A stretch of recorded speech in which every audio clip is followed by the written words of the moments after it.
Hello guys, কেমন আছো তোমরা সবাই? আজকে চলে এলাম একটা নতুন ভিডিও নিয়ে। আজকে আমরা যাচ্ছি সকাল, সকাল চলে এসেছি ট্রেনে করে নবদ্বীপ যেতে। দেখো ট্রেনে উঠেও গেছি, কি সুন্দর বাইরের পরিবেশটা। দেখলেই কি ভালো লাগছে। তো আজকে আমি যাচ্ছি বরের সাথে, বরেরই একটা প্রোগ্রামে। তো ওখানে আমরা অনেকটাই আগে পৌঁছে গেছিলাম। সেই কারণে আমরা নবদ্বীপ থেকে মায়াপুর ঘাটটা খুবই কাছে। তাই স্টেশন থেকে আমরা মায়াপুর ঘাট যাচ্ছি। চলো দেখাই তোমাদেরকেও। ওখানে গিয়ে আমরা কি, কি করলাম। পৌঁছে গেছি আমরা মায়াপুর ঘাটে। আমরা জাস্ট মায়াপুর ঘাটটা ক্রস করব, আবার এদিকে চলে আসবো। কারণ আমাদের কাছে অত টাইম নেই ঘুরতে যাওয়ার।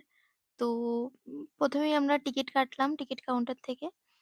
তারপর গেলাম। আমার অনেক দিনের ইচ্ছে ছিল মায়াপুর ঘুরতে আসার। তো আজকে পূরণ হয়ে গেল। আ যদিও আমরা মায়াপুরটা ঠিক করে ঘুরতে পারিনি। শুধুমাত্র নৌকা করে ওই পার হয়েছিলাম। ওই পারে কিছুক্ষণ থেকে আবার এই পার হয়ে গেছিলাম। কারণ অত টাইম ছিল না। কিন্তু এখানেও ঘুরতে এসে আমাদের খুবই ভালো লাগলো। আর নেক্সট টাইম আমরা মায়াপুর আসছি। তো সেই ব্লগটাও তোমরা দেখতে পাবে। আমরা এখানে আর প্রচুর ফটো তুললাম। তারপর আ নৌকার ভিউটা নিতে, গঙ্গার ভিউটা নিতে সুন্দর একটা ভিউ ছিল।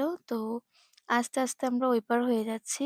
আর আমার মাথার দিকে সোজা তাকাও তাহলে দেখতে পাবে মায়াপুরের মন্দিরের মানে ইস্কন যেই মন্দিরটা, ওই মন্দিরের মাথাটা দেখা যাচ্ছিল। মানে এত বড় অনেক দূর থেকে দেখা যায়। এখান থেকে কিন্তু খুব একটা দূর নয়। কিন্তু তাও আমরা যেতে পারিনি। সো নেক্সট টাইম যাচ্ছি। আর কারা মায়াপুর থেকে আমার ভিডিওটা দেখছো প্লিজ কমেন্ট করবে। আমাকে জানাবে।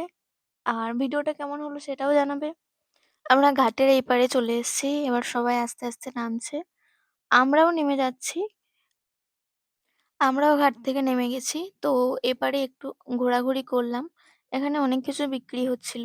যেমন ঠাকুর, ঠাকুরের ফটো। এখান থেকে আমি কিন্তু একটা জিনিস সেটা তোমাদেরকে দেখাবো নেক্সট ভ্লগে। টাটা!